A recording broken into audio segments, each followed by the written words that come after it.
할렐루야.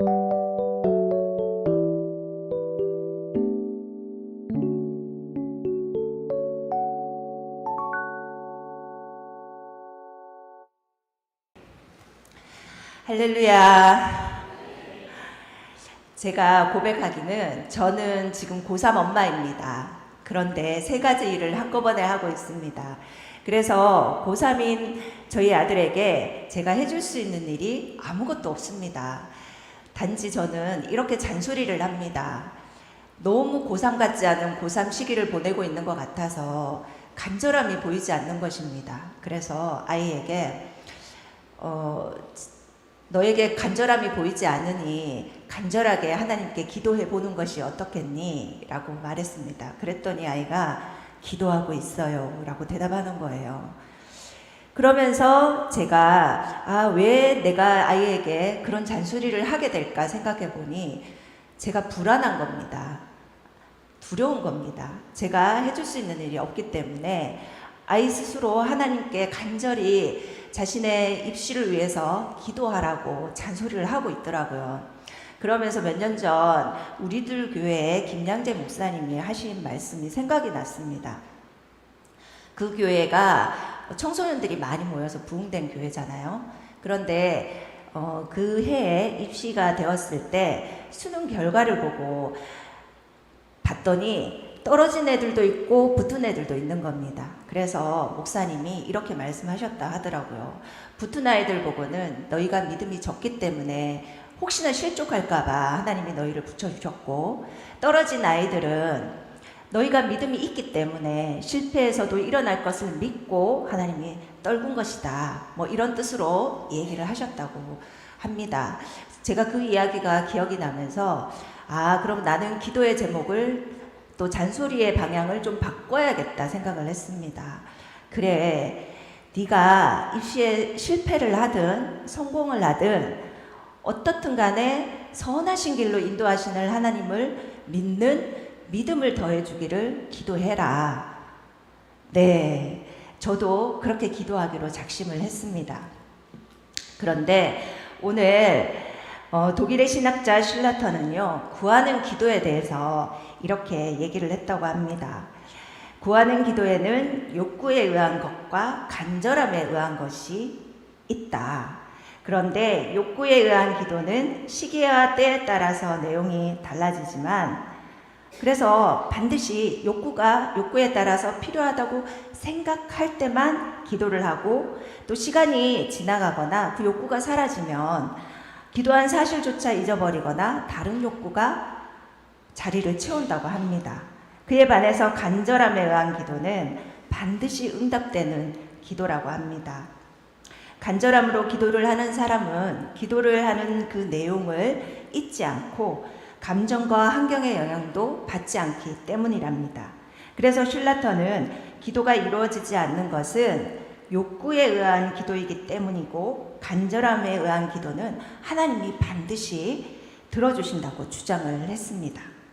오늘 성경에서도 간절함으로 주님께 나와 구하는 두 사람의 이야기가 등장합니다. 여러분이 익히 아시는 회당장 야이로와 혈루병 여인의 이야기죠. 첫 번째 회당장 야이로는 정말 자신의 힘으로 해결할 수 없는 절망적인 상황에서 예수님께 나아옵니다. 회당장이라는 직책이 어떤 것입니까? 회당을 관리하고 유대인들이 예배 드릴 때 예배를 주관하고 이끌어가는 중요한 역할을 하는 존경받는 장로입니다. 그런데 그가 이전에 이곳에서 백부장의 종의 병도 고치시고 왕의 신하의 아들의 병도 고치신, 그래서 많은 기적을 행하셔서 많은 무리들이 따르는 그 예수님을 알고 듣고는 있었겠지만, 많은 회당장들은 그 예수님을 그냥 나사렛의 목수의 아들 정도만 여기고 따르지 않았다는 것입니다. 믿지 않았다는 것입니다. 그런데 이 회당장 야이로만은 달랐나 봅니다. 그가 12살 된 딸이 병이 들어서 죽게 되자 바로 오늘 본문에 보면 예수님께로 달려오는 것을 보면 알 수 있습니다. 아마 지푸라기라도 잡는 심정이었을 것입니다. 딸을 살리고자 하는 부모의 절박한 마음을 가지고 그 간절한 소망을 가지고 나왔을 것입니다. 그런데 놀랍게도 그 간절한 소망을 이루실 분이 예수님이라는 것을 믿었다는 것입니다. 회당장이었음에도 불구하고 말이죠. 그리고 12년 동안 혈류병을 앓던 오늘 본문에 등장하는 여인도 마찬가지였습니다. 여인은 병을 낫기 위해 모든 방법을 다 써봤지만 소용이 없었다고 말합니다.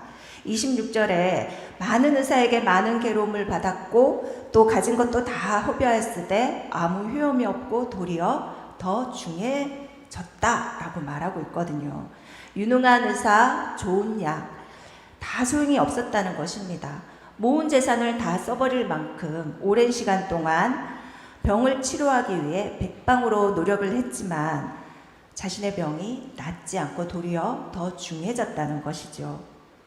혈류병이 당장 목숨을 잃을 만한 병은 아닙니다. 단지 몸에서 피가 멈추지 않고 계속 나오는 병이기 때문에 그 당시에는 부정하다고 생각해서 아무도 이 여인에게 가까이 가려고도 하지 않았고 만지려고도 하지 않았다는 것입니다. 12년 동안이나 그런 삶을 살았다는 것은 이 여인이 얼마나 외롭고 힘든 삶을 살았다는 것인지 추측해 볼 수 있겠지요. 사회적으로도 소외되고 죄인처럼 취급당하면서 공동체에서도 배척당하는 삶이었을 것입니다. 두 사람 모두 예수님만이 자신들의 문제를 해결하실 수 있는 유일한 소망이라고 생각했기에 예수님 앞으로 지금 나아온 것이죠. 차이점이라고는 야이로는 회당장이라는 신분을 내려놓고 예수님께 담대히 나아와 간청했지만 이 혈류병 여인은 자신의 신분을, 자신의 처지를 알고 있었기 때문에 예수님께 담대히 나아오지 못하고 무리들 틈에 섞여서 따르고 있었다는 것뿐입니다. 두 사람 모두 간절함을 가지고 예수님께 나아왔다는 것은 공통점이 있죠. 여러분은 어려운 상황 가운데에서 이러한 간절함을 가져보신 적 있으십니까?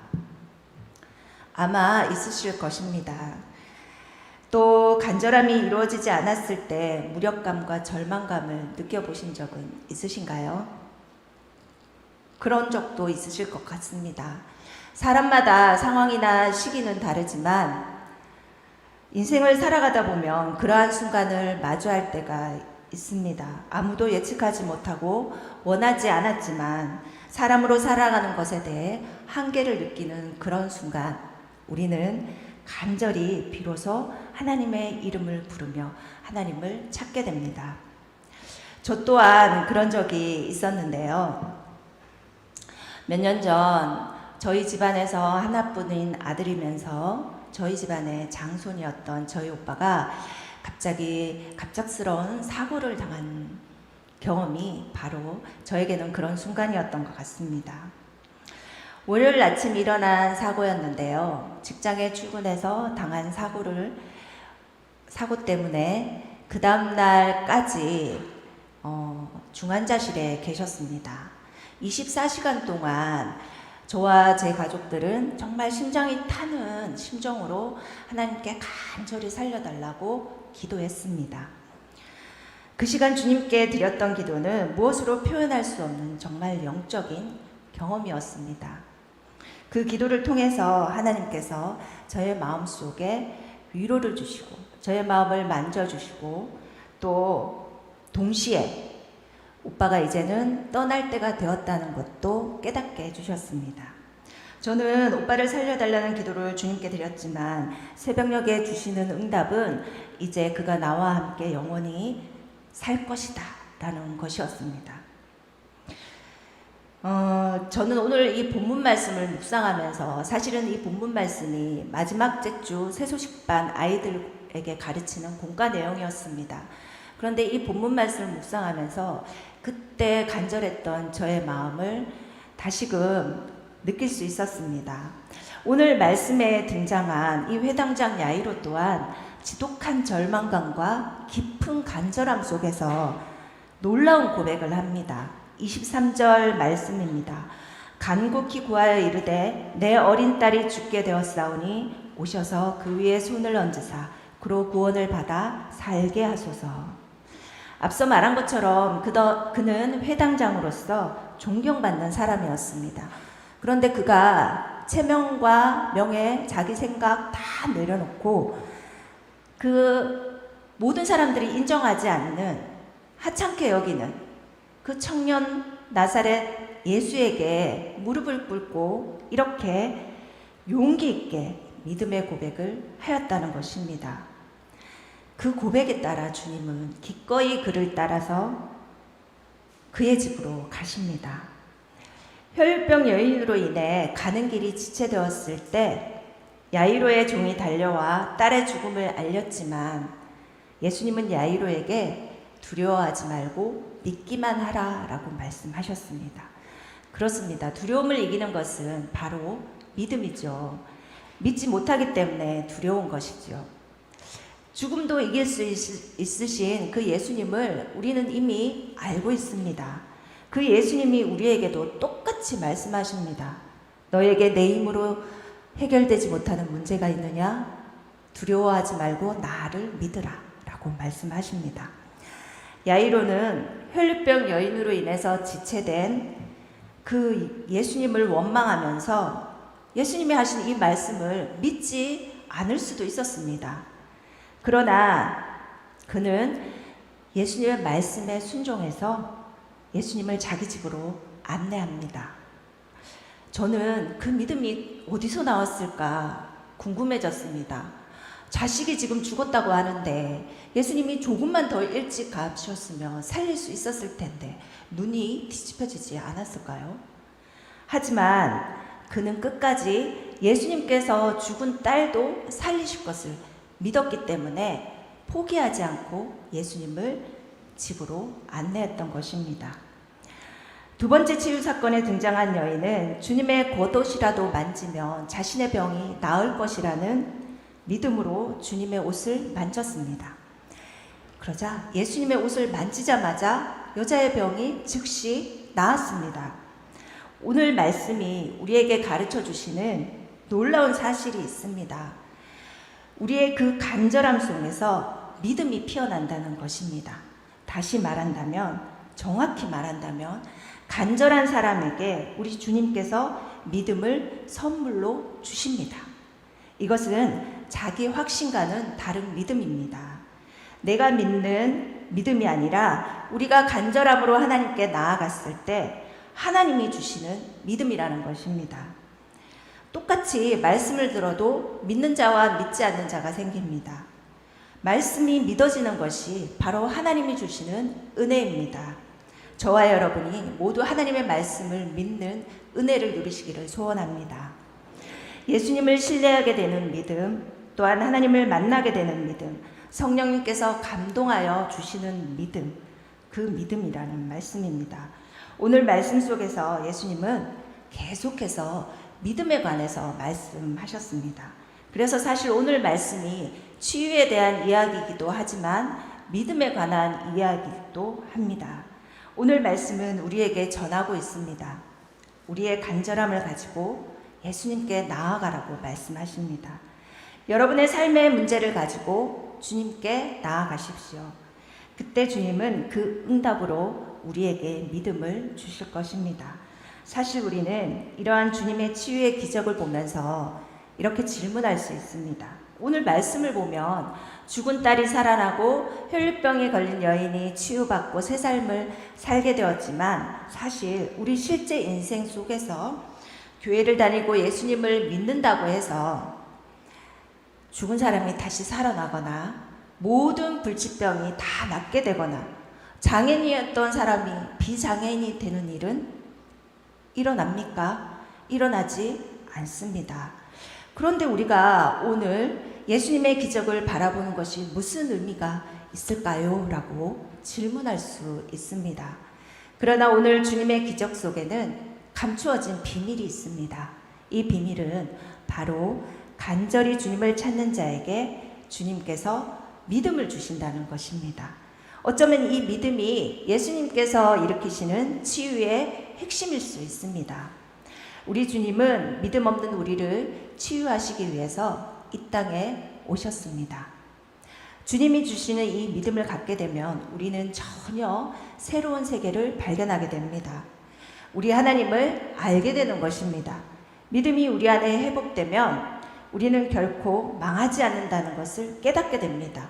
어떤 절망적인 상황, 소망이 없는 상황에서도 그 하나님을 붙들게 되는 믿음을 가지게 되는 것입니다. 우리의 간절한 소망은 새로운 차원으로 반드시 이루어진다는 것을 깨닫게 됩니다. 주님께서는 우리가 믿음을 통해 소망을 가진다는 것을 보여주십니다. 히브리서 11장 1절은 우리에게 이렇게 선포하죠. 여러분 다 아시는 말씀입니다. 믿음은 바라는 것들의 실상이요 보이지 않는 것들의 증거이니 믿음은 우리가 바라는 것을 보여주는 것이고 또 볼 수 없는 것들을 확증해 주는 것입니다. 저희 오빠가 사경을 헤맬 때 저는 살려달라는 간절한 기도를 밤새도록 드렸습니다. 그러나 오빠는 살아나지 못하셨습니다. 제가 맞이한 것은 절망이었지만 예수님은 저에게 믿음을 주셨습니다. 말씀을 통해 그가 이 세상에서 삶은 힘들었지만 이제 나와 함께 영원히 천국에서 살 것이다 라는 것을 보여주셨습니다. 요한계시록 21장 4절 말씀에 다시는 사망이 없고 애통하는 것이나 곡하는 것이나 또한 아픈 것이 다시 있지 아니한 곳에서 하나님의 백성으로 영원한 기쁨을 누리게 될 것이다 라는 것을 믿음으로 저에게 말씀해 주셨습니다. 저에게 허락해 주셨습니다. 그 말씀이 믿어지는 은혜를 주셨기 때문에 제가 슬픔 가운데서도 소망을 가질 수 있었습니다. 그리고 장례식장에서 저뿐만 아니라 저와 가족들이 이 말씀을 나누고 저의 기도 응답을 나누면서 다시금 천국에서 만날 소망을 가지게 되었습니다. 더 큰 선물은 저희 어머니께서 이 믿음을 선물로 받았다는 것입니다. 이렇게 말씀은 주님께서 주신 그 믿음이 우리에게 어떻게 소망이 되는가를 보여줍니다. 우리에게는 죽음이 슬픔이고 두려움이지만 우리 주님께는 잠과 같습니다. 요한복음 11장 11절에서 예수님께서 마리아 마르다의 오빠 나사로가 병들었다함을 들으시고도 이틀을 끌다가 가게 되시죠. 나사로가 죽게 되었을 때 가시면서 우리 친구 나사로가 죽은 것이 아니라 잠들었다. 내가 깨우러 가겠다 라고 말씀하셨습니다. 또 오늘 본문에서 야이로의 딸이 죽었다고 생각한 사람들이 울고 있을 때 그들을 향해서도 똑같은 말씀을 하십니다. 이 아이는 죽은 것이 아니라 잔다 라고 말씀하셨죠. 회당장 야이로가 예수님께 간절한 마음으로 믿음의 고백을 드렸을 때 이제 그는 딸이 다시 살아날 소망을 갖게 된 것입니다. 회당장의 믿음 안에서 그 딸은 결코 더 이상 죽음 가운데 있지 않았습니다. 혈병에 걸린 여인이 간절한 마음으로 믿음을 가지고 예수님의 겉옷을 만졌을 때 이제 그녀의 병은 깨끗이 낫게 되었고 거룩해지는 소망을 갖게 되었습니다. 예수님께서 딸아 내 믿음이 너를 구원하였으니 평안히 가라 라고 말씀하셨죠. 그렇게 말씀하시면서 그녀에게 그것을 확인시켜 주셨습니다. 이것이 저의 현실이 되었습니다. 저의 간절함에 대한 하나님의 응답은 오빠를 살리는 것이 아니라 하나님이 주시는 믿음이었습니다. 주님이 주시는 진짜 치유는 바로 믿음입니다. 어떤 절망적인 상황에서도 로마서 8장 38절 39절의 말씀처럼 사망이나 생명이나 천사들이나 권세자들이나 현재 일이나 장래 일이나 능력이나 높음이나 깊음이나 다른 어떤 피조물이라도 우리를 우리 주 그리스도 예수 안에 있는 하나님의 사랑에서 끊을 수 없느니라. 그 사실을 믿음으로 바라보게 하신 것입니다. 사랑하는 성도 여러분, 우리 힘으로 되지 않는 또한 우리의 간절함에 대한 응답이 내 생각이나 내 마음은 내 계획대로 되지 않을 때, 또 내가 할 수 없는 사람이나 상황이나 문제에 처했을 때 우리는 어떻게 해야 할까요? 하나님께 우리 인생의 삶의 숙제와 문제들을 가지고 끊임없이 나아가야 합니다. 주님께서 원하시는 것은 우리의 간절한 마음입니다. 간절한 마음을 주님께 드린다는 것은 바로 주님을 나의 주인으로 인정한다는 것입니다. 그리고 그 간절한 마음을 갖는다는 것은 주님께 겸손하다는 뜻입니다. 주님, 저희는 사람입니다. 연약하고 부족하고 죄인입니다. 삶의 경계에 서서 주님만을 바라볼 수밖에 없습니다. 제 삶의 근본적인 문제들을 주님만이 해결해 주실 수 있습니다. 먹고 사는 문제, 인간관계 문제, 자녀의 문제, 나아가 죽음의 문제까지도 우리의 힘으로 해결할 수 있는 것은 아무것도 없습니다. 주님, 저희는 주님을 필요로 합니다. 이러한 간절한 기도를 들고 주님께 나아갈 때 주님은 우리에게 믿음을 선물로 주실 것입니다. 그리고 이 믿음이 우리 가운데 들어오는 순간 우리에게 문제는 더 이상 문제가 아닌 것이 될 것입니다. 모든 두려움이나 염려도 사라지게 될 것입니다. 우리의 삶의 모든 것을 가장 선한 것, 가장 좋은 것, 가장 아름다운 것으로 바꿔주실 우리 하나님이 우리의 소망이 되심을 깨닫는 저와 여러분이 되시기를 소원합니다. 우리의 과거와 현재와 미래까지도 모두 주님의 손안에 있음을 굳게 신뢰하는 저와 여러분이 되시기를 소원합니다. 예수님의 부활의 소망과 영광이 우리의 삶을 지배하고 다스린다는 것을 깨닫게 되는 저와 여러분이 되시기를 소원합니다. 주님은 우리에게 믿음을 선물로 주셔서 우리의 삶을 치유하십니다. 달리다 쿵 하면서 소녀야 일어나라 말씀하시며 일으키신 그 주님은 우리를 절망의 자리에서 믿음의 자리로 일으키십니다. 또한 믿음으로 살아가는 사람은 이제 다른 이의 간절함에도 귀를 기울이게 됩니다. 마음을 쏟게 됩니다. 예수님께서는 간절한 자를 찾아다니며 믿음을 선물로 주시고 치유와 구원을 이루어내셨죠. 이제 믿는 우리들 역시 간절한 사람들을 찾아서 예수 그리스도를 전하고 믿음을 선포하며 주님께서 이루시는 치유와 구원의 역사를 선포해야 합니다. 그러한 삶이 바로 예수님의 제자된 삶의 모습입니다. 우리 지구촌 교회 모든 성도 여러분 또한 이러한 믿음의 여정을 함께 걸어가시기를 소원합니다. 주님께 늘 간절한 기도를 드리고 우리 삶의 가장 작은 부분까지도 주님께 말씀드리고 또한 모든 삶의 자리에 우리 주님을 초대하십시오. 주님은 때로는 응답하심으로 때로는 응답하지 않고 침묵하심으로 우리에게 응답하실 것입니다. 그러나 주님은 그 모든 것을 통해서 우리에게 믿음을 주십니다. 그 믿음을 통해 참된 소망을 발견하고 사랑을 누리고 또 나누며 살아가는 우리 모든 성도님 되시기를 축복합니다.